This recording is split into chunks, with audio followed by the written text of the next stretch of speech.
can't believe they locked me up for driving on a sidewalk. Come on, Eddie, get in! It was just a couple of miles. I'll drive. But I want to drive! The first time you saw a cartoon character pick up a real object, your brain probably short-circuited.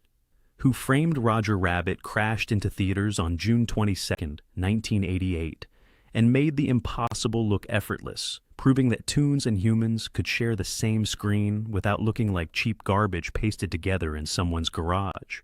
I always knew I'd get it in Toontown. Behind you! Drop it, lady! I just saved your life and you still don't trust me? Robert Zemeckis directed a film noir where cartoon characters weren't just entertainment, they were second-class citizens living in segregated Toontown, working menial jobs, and getting framed for crimes they didn't commit. Bob Hoskins played Eddie Valiant, a bitter detective who hated toons until one particular rabbit dragged him into conspiracy and redemption. Christopher Lloyd was Judge Doom, proving that the scariest villains hide behind painted smiles. And Charles Fleischer voiced Roger with such manic energy that kids loved the slapstick, while adults appreciated the noir underneath. The film cost $70 million, an astronomical figure for 1988, and became a technical achievement that animation historians still study today. It grossed $329 million worldwide, won 4 Academy Awards, and created characters so iconic that Disney built an entire section of their theme parks around them. But behind every perfectly synchronized interaction between cartoon and reality was pain, technological nightmares, animation sweatshops, and deals with competing studios that should have been impossible. Hit that like button, subscribe for more Hollywood deep dives, and let's investigate 15 wild facts about Who Framed Roger Rabbit, starting with number 15. Number 15, Disney had to pay Warner Brothers per second of screen time for Bugs Bunny. Here's the thing about Roger Rabbit. The film required characters from multiple competing animation studios to appear together. Mickey Mouse, Bugs Bunny, Betty Boop, Droopy Dog, all owned by different companies who'd spent decades actively hating each other.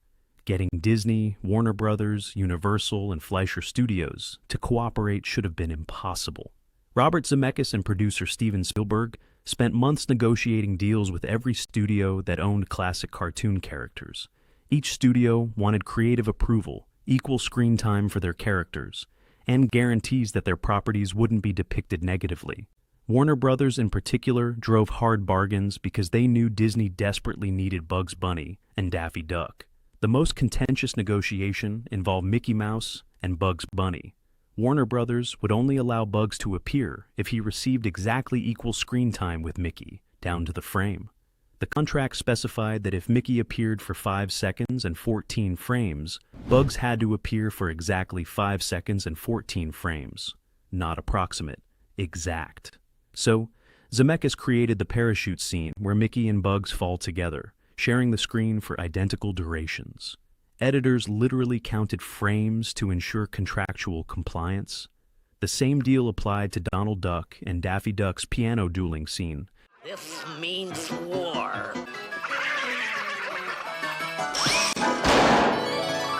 Both characters receiving precisely matched screen time. Here's the beautiful irony. The corporate warfare that nearly prevented the film from existing created one of cinema's most magical moments. Seeing rival studio characters interact on screen was unprecedented, and it only happened because lawyers counted every single frame. Number 14. Bob Hoskins performed opposite nothing and punched himself in the face repeatedly. Bob Hoskins spent over a year filming Who Framed Roger Rabbit acting opposite empty air. Every scene with Roger, Jessica, or any toon required Hoskins to perform alone, reacting to nothing, pretending to be yanked around by invisible forces, and maintaining eye contact with marks on sticks. Director Robert Zemeckis would describe what the cartoons were doing while Hoskins performed. Puppeteers operated props that Roger would supposedly be holding, stand-ins crouched off camera marking where toons would appear later. But Hoskins had to imagine everything and sell the reality of interacting with characters that wouldn't exist until months after he finished filming. The physical demands were brutal. The scene where Roger supposedly slams Eddie's head against the steering wheel, Hoskins did that to himself, repeatedly, take after take. The moments where Roger grabs Eddie and shakes him, Hoskins created those movements by violently jerking his own body around on wires. Hoskins later told interviewers he'd arrive home covered in bruises from scenes where he essentially beat himself up to create the illusion of cartoon violence. His wife reportedly asked if he was okay, because he looked like he'd been in actual fights.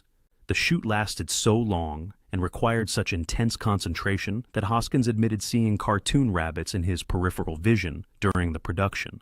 Whether that was psychological strain or just his brain filling in gaps after months of pretending, he never quite clarified. Number 13, Richard Williams, ran an animation sweatshop and animators literally collapsed. Who Framed Roger Rabbit required over 1,000 effects, shots combining live action with hand-drawn animation. Each shot needed cartoon characters to move realistically within physical spaces, interact with real objects, cast shadows, and maintain consistent lighting. The technical complexity was unprecedented, and animation director Richard Williams pushed his crew to the breaking point to meet deadlines. Williams assembled a team of over 300 animators working in Camden Town, London. The standard schedule was 6 days a week, 14-hour days minimum, hand-drawing every frame of animation that would be composited with live-action footage. No computers, no shortcuts, just pencil and paper, and exhausted artists racing against impossible deadlines. It was very clear what he wanted. And I said to him early on, I said, look, I'll be your pencil. You know what you want to do. I'm your living pencil. Animator Andreas Deja later described the working conditions as brutal. Sleep deprivation was normalized. Taking breaks was discouraged. Williams ran the studio with an intensity that bordered on abusive, demanding perfection, while refusing to extend deadlines. Multiple animators have confirmed in interviews that people literally fainted from exhaustion during the final months. The process consumed 2 full years. Each second of finished animation required roughly 24 individual drawings. A 10-second scene with multiple toon characters could require over 500 drawings, each needing to be precisely aligned with the live-action plate, checked for consistency, colored, and photographed. They finished just days before the absolute final deadline for theatrical release. If anything had gone wrong in those final days, Disney would have had to delay the premiere. Here's the grim achievement. The animation that looks so effortless and joyful on screen represents 2 years of documented human suffering in a London studio. The magic required misery, and dozens of animators still talk about those 2 years as the hardest work of their careers. Number 12, Jessica Rabbit's wardrobe malfunction was real, and Disney recalled thousands of VHS tapes. Jessica Rabbit's design pushed every boundary Disney would allow, but one scene went too far entirely by accident. In the sequence where Jessica is thrown from Benny the Cab and tumbles across the street, her dress flies up for several frames. And if you pause the VHS at exactly the right moment, it appeared Jessica wasn't wearing anything underneath. This wasn't discovered until after the film had been in theaters for months, and the VHS release had sold hundreds of thousands of copies. A vigilant parent noticed it, complained to Disney, and suddenly the company faced a potential scandal involving animated nudity in a family film. Disney's response was immediate and expensive. They issued a voluntary recall of the initial VHS release, offering to replace copies with a corrected version where the offending frames had been digitally painted over. The recall cost Disney millions in replacement costs and logistics. The controversy generated massive publicity. News outlets ran stories about the Jessica Rabbit scandal. I hit him on the head with a frying pan and put him in the trunk so he wouldn't get hurt. Makes perfect sense. We're obviously not going anywhere in my car. Let's take yours. Suddenly, everyone wanted to see what the fuss was about. And the film's VHS sales actually increased after the recall because collectors wanted the uncorrected version. Whether the original frames were an animation error or deliberate provocation remains disputed. Some animators claim it was an honest mistake in the rush to complete thousands of frames. Others suggest it was a deliberate Easter egg that got caught. Here's the perfect irony. The wardrobe malfunction that cost Disney millions in recall expenses generated tens of millions in additional publicity and sales. Jessica Rabbit's accidental exposure became one of the most profitable animation errors in history. Number 11, Charles Fleischer, wore a Roger Rabbit costume on set and refused to break character. Charles Fleischer didn't just voice Roger Rabbit in a recording booth. He performed on set, in full costume, next to Bob Hoskins during filming. This wasn't method acting, it was Fleischer's solution to a timing problem that became a production legend. Early in filming, Fleischer recorded Rogers' dialogue traditionally in a studio. When Hoskins acted against those pre-recorded lines, the timing felt wrong. Hoskins couldn't react naturally to dialogue that didn't match the physical chaos of the scenes. Fleischer proposed performing live on set, so Hoskins would have real time to react to. Zemeckis agreed. Fleischer showed up wearing a full Roger Rabbit costume he'd commissioned himself, complete with ears, tail, and red overalls. He stood next to Hoskins during takes and performed Roger's lines with full physical commitment. Crew members have confirmed in interviews that Fleischer stayed in character between takes, maintaining Roger's manic energy for entire shooting days. Production photographs show Fleischer in the rabbit costume doing pratfalls during breaks while Hoskins tried to rest. The approach worked. Hoskins' reactions to Fleischer's live performance were significantly more authentic than anything captured with pre-recorded dialogue. Well, I just approached this like I would approach any role. I don't consider this to be a voiceover. If anything, it had to be categorized, it's off-camera acting. The timing improved dramatically, and Fleischer's physical presence gave Hoskins something concrete to play against, even though the actual rabbit would be added later. Here's the beautiful absurdity.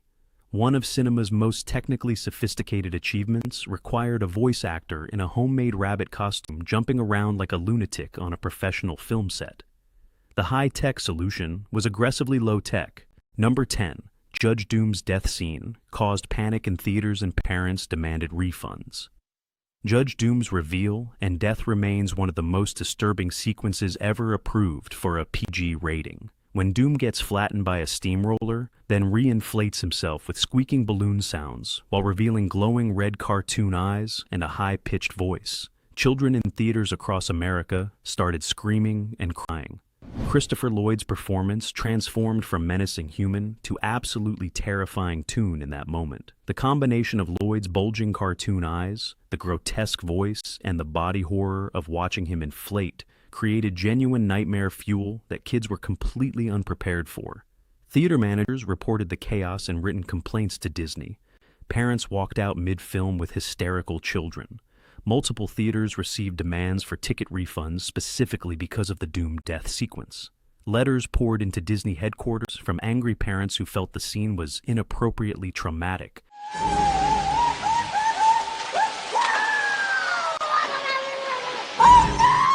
For a film marketed to families. The MPAA received formal challenges to the PG rating after theatrical release, with parents groups arguing the film should have been rated PG-13. Disney fought the challenges, arguing the rating was appropriate and refusing to edit the scene for home video release. The controversy generated enormous publicity. News coverage of the terrifying scene actually drove more families to theaters because parents wanted to judge for themselves. Box office numbers increased rather than decreased. Here's the twisted marketing success. The scene that traumatized children became one of the film's most memorable moments and actually sold more tickets. What should have been a ratings disaster became a promotional asset. Number 9, Bob Hoskins destroyed his back, doing wire work and required surgery. The physical demands of Who Framed Roger Rabbit seriously injured Bob Hoskins. Every scene where Roger supposedly grabbed Eddie, threw him around, or yanked him in different directions required Hoskins to create those movements himself, while attached to wires and harnesses that weren't designed for the strain he put on them. The scene where Roger drags Eddie out of the ink and paint club required Hoskins to throw himself backward repeatedly, while making it look like an invisible rabbit was pulling him. Take after take, day after day, Hoskins jerked his own body around on wire rigs, creating cumulative damage to his lower back and spine. Hoskins developed severe back pain during production, but continued working because the shooting schedule was too tight, and replacing the lead actor mid-production would have been catastrophically expensive. He relied on painkillers and physical therapy between shoots to keep functioning. After filming wrapped, Hoskins required back surgery to address damage to his lumbar vertebrae. The recovery took months. He later told interviewers that the back problems from Roger Rabbit affected his ability to take certain physical roles for years afterward. This is a killer. If this had gone on any longer, I think I'd have been in hospital. Here's the painful cost. Hoskins gave a career-defining performance that made Roger Rabbit possible, and it required surgery to repair the damage. The role that audiences loved literally broke the actor's body in ways that required medical intervention. Disney's production insurance covered the surgery and recovery, but nothing could undo the fact that making a cartoon rabbit look real required a human actor to genuinely injure himself. Number 8. Steven Spielberg spent 7 years. Getting rejected before Disney finally agreed. Who Framed Roger Rabbit was Steven Spielberg's passion project that every studio in Hollywood rejected multiple times before Disney reluctantly agreed to make it. Spielberg discovered Gary K. Wolfe's novel, Who Censored Roger Rabbit, in 1981, immediately saw its film potential, bought the rights, and started the long, painful process of trying to convince studios it could work. The pitch seemed impossible. Mix film noir with Looney Tunes slapstick. Combine human actors with hand-drawn animation in every shot. Create a story where cartoon characters are real but oppressed. Budget estimates started at $50 million and climbed from there. Every studio said no. Spielberg pitched it to Disney in 1983. They passed. Warner Brothers passed. Universal, Paramount, everyone rejected it as too expensive and too technically risky. Spielberg commissioned script rewrites, brought in Robert Zemeckis as director, and kept pushing. He went back to Disney in 1985 with Zemeckis attached and more detailed technical plans. Disney executive Jeffrey Katzenberg was interested but skeptical. The negotiation took 2 more years, nearly collapsing multiple times over budget concerns, creative control, and merchandise rights. Finally, in 1987, they reached an agreement. Disney would finance and distribute. Spielberg's Amblin Entertainment would produce. Zemeckis would direct with significant but not total creative control. Here's the vindication. The film that every studio rejected for 7 years as impossible and uncommercial became a massive critical and commercial hit that changed animation history. Number 7. ILM had to invent new camera technology that didn't exist. Who Framed Roger Rabbit's vision required cameras that could move freely through scenes while maintaining perfect mathematical precision for animation alignment later.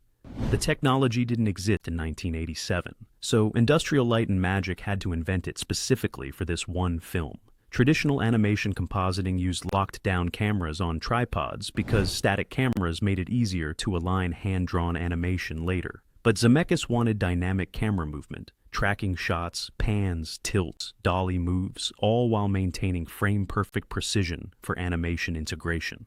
ILM developed a motion control system called the VistaGlide camera rig that could record every camera movement with mathematical precision, then reproduce those exact movements later when filming background plates and animation elements. The system used computer-controlled motors and encoded every pan, tilt, and movement digitally. This technology didn't exist before Roger Rabbit and had to be engineered from scratch. The research and development cost millions and took over a year. Disney and Amblin were funding technology development with no guarantee it would actually work for production needs. It barely worked. The VistaGlide was functional but temperamental, requiring constant calibration and maintenance. Technical breakdowns delayed shooting regularly, but it worked well enough to capture the shots Zemeckis needed. Here's the expensive legacy. Roger Rabbit didn't just cleverly use existing technology, it forced the invention of motion control systems that became standard for CGI integration in the 1990s. The camera technology developed for one film's impossible problem became the foundation for Jurassic Park, Terminator 2, and the entire modern VFX industry. Number 6. Kathleen Turner, voiced Jessica Rabbit, uncredited for scale pay. Jessica Rabbit's sultry, iconic voice belongs to Kathleen Turner, who recorded the dialogue for minimal pay and without screen credit. The arrangement was Disney's idea, and Turner later said she regretted agreeing to it. Turner was a major star in 1987, coming off Romancing the Stone and Preezy's Honor with a standard fee of over $1 million per film. Disney approached her to voice Jessica, but offered SAG scale rate. That's the gun that killed R.K. Maroon. Doom pulled the trigger. Doom! I followed him to the studio, but I was too late to stop him. Approximately $10,000 for a few days of recording work. The condition, no screen credit. Disney's reasoning was that crediting a major star would shift focus away from the technical achievement and create precedent for paying voice actors star rates.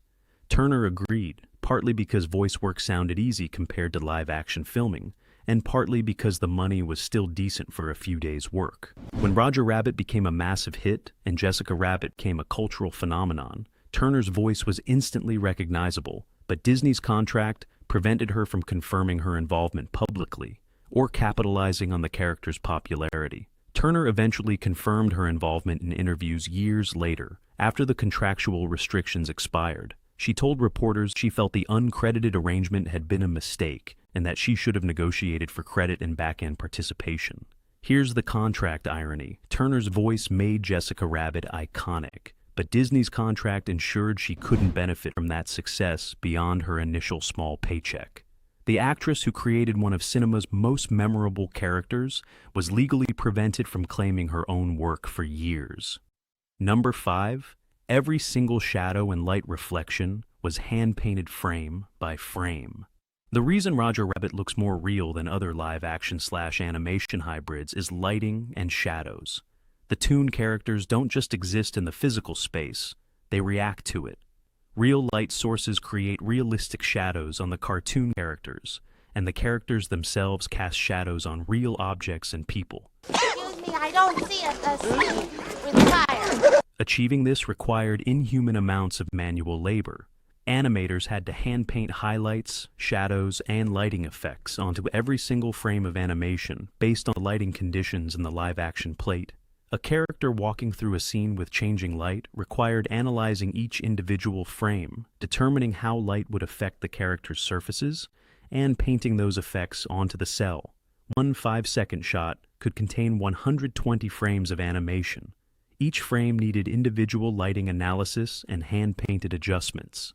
Multiply that across over 1,000 effects shots, and you're looking at hundreds of thousands of frames requiring manual lighting work. The shadow work was even more labor-intensive. Every toon character needed to cast realistic shadows onto the physical environment and onto human actors. This required painting shadow mats for each frame, adjusting opacity based on light source distance and angle, and compositing the shadows with the live-action plate.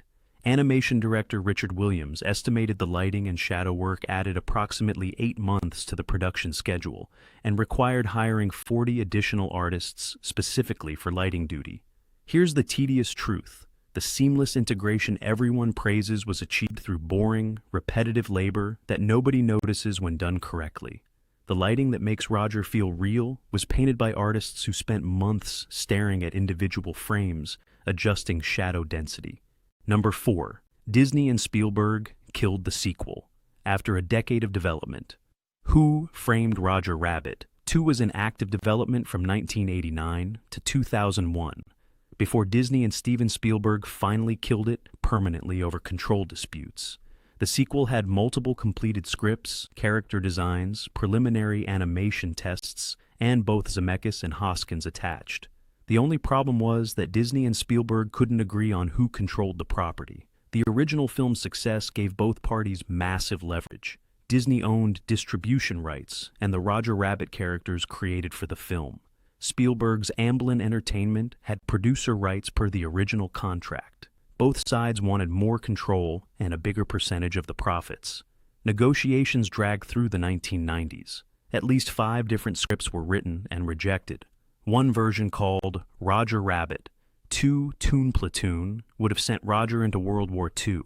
Another called Who Discovered Roger Rabbit was a prequel. Test animation was produced for multiple versions and shelved when deals collapsed. The final breakdown came around 2001 when Spielberg demanded final cut approval and profit participation that Disney considered excessive. Spielberg walked away. Disney briefly considered making the sequel without Amblin involvement, but Robert Zemeckis refused to direct without Spielberg, and making Roger Rabbit without the original creative team felt like guaranteed failure. Here's the business tragedy. The collaboration that created a masterpiece couldn't survive its own success. Both parties wanted the sequel, but neither would compromise on control or money. The sequel that fans wanted for decades died, because the people who made the original couldn't agree on how to split the profits from making another one. Number 3. The production nearly collapsed when 3 key animators quit simultaneously. In the middle of production, 3 of Richard Williams' top animators quit simultaneously over working conditions, nearly destroying the film's chances of meeting its theatrical release date. The walkout happened in late 1987, roughly halfway through the animation schedule, and created a crisis that almost shut down the entire London studio. The 3 animators, all senior artists with crucial responsibilities, had reached their breaking point with the 14-hour days, 6-day weeks, and Williams's increasingly demanding perfectionism. They submitted resignations together, knowing that losing 3 senior animators simultaneously would cripple production. Williams and Disney executives went into panic mode. Replacing 3 senior animators mid-production would require weeks of training new hires on the specific technical requirements of the film. Missing the summer 1988 release date would cost Disney millions in marketing commitments and theater bookings. Williams personally negotiated with the 3 animators, offering them reduced schedules, higher pay, and promises of better working conditions for the remaining crew. 2 of the 3 agreed to stay under the new terms. The 3rd left anyway, and Williams had to promote a junior animator to senior position immediately. The resolution forced Williams to restructure the production schedule and actually improve working conditions for the entire animation team. The 6-day weeks became 5-day weeks, with optional paid overtime for the 6th day. Here's the labor irony. The near collapse caused by animator rebellion actually improved working conditions for everyone else. The 3 animators who hit their limit forced systemic changes that made the rest of production more humane. Number 2. The Baby Herman cigar. Gag almost earned the film an R rating. Baby Herman appears in the opening Roger Rabbit cartoon short smoking a cigar, and that one detail nearly destroyed the film's PG rating and threatened its commercial viability. The MPAA viewed the cigar as promoting tobacco use to children through a cartoon baby character, which violated their guidelines even in the context of satire. The opening cartoon deliberately parodies 1940s cartoons, where Baby Herman was a character type, complete with inappropriate adult behavior played for laughs. The cigar was integral to the joke. Baby Herman appears to be an innocent baby on camera, but is actually a middle-aged toon actor who smokes between takes. The MPAA ratings board initially indicated the film would receive a PG-13 or R rating unless the cigar was removed entirely. Disney executives panicked because an R rating would eliminate the family audience and kill the film commercially. Zemeckis and the producers argued that the cigar was satirizing old cartoons, not promoting smoking. They pointed out that Baby Herman explicitly shows the negative aspects of the behavior. The back-and-forth negotiation lasted weeks. The compromise: Baby Herman could keep the cigar in the opening cartoon, but Disney had to ensure the character appeared unsympathetic, and the cigar wasn't glamorized. The MPAA granted PG rating, with the understanding that the smoking was clearly satirical. Here's the rating's absurdity. Judge Doom's body horror and the general violence got approved easily, but a satirical cigar in a cartoon baby's mouth nearly earned an R rating. The MPAA was more concerned about tobacco satire than melting faces. Number 1, Roger Rabbit won animation Oscars, but lost Best Picture because of cartoon prejudice. Who Framed Roger Rabbit won 4 Academy Awards in 1989. Best Film Editing, Best Sound Effects Editing, Best Visual Effects, and a Special Achievement Award for Animation Direction. But it wasn't even nominated for a Best Picture, despite being one of the year's biggest critical and commercial successes. The film earned widespread critical acclaim. Roger Ebert gave it 4 stars. It grossed $329 million worldwide against a $70 million budget. It revolutionized filmmaking technology. But Academy voters didn't consider a movie with cartoon characters worthy of Best Picture consideration. Trade publications reported that Academy members privately dismissed Roger Rabbit as a cartoon, despite the fact that it was predominantly live action with animation composited in. The perception that cartoons were children's entertainment, not serious cinema, kept it out of the top category. The snub was particularly notable because 1988 was not a strong year for Best Picture contenders. Rain Man won, but the competition was considered relatively weak. Roger Rabbit's box office and critical reception exceeded most of the actual nominees, yet the Academy overlooked it entirely for the top prize. Here's the institutional bias. A film that won 4 Oscars for its technical achievements couldn't get nominated for Best Picture because Academy voters couldn't see past their prejudice against animation. The movie that proved cartoons and live action could create serious cinema was dismissed as just a cartoon. The technical revolution that changed filmmaking wasn't considered worthy of cinema's highest honor. And there you have it. 15 wild, weird facts about the movie that proved animation and live action could coexist while nearly destroying everyone involved in making it happen. From Steven Spielberg's 7-year rejection tour, to Bob Hoskins punching himself in the face, to animators literally collapsing from exhaustion, to Disney recalling thousands of VHS tapes over Jessica's wardrobe malfunction, Who Framed Roger Rabbit was a miracle held together by stubborn determination and expensive technology. Which fact shocked you most? Drop your answers in the comments below. And if you enjoyed this deep dive into one of animation's greatest technical achievements, smash that like button and subscribe for more behind-the-scenes stories about the movies that defined our childhoods. We're covering everything from blockbusters to cult classics, and the weird facts never stop. Until next time.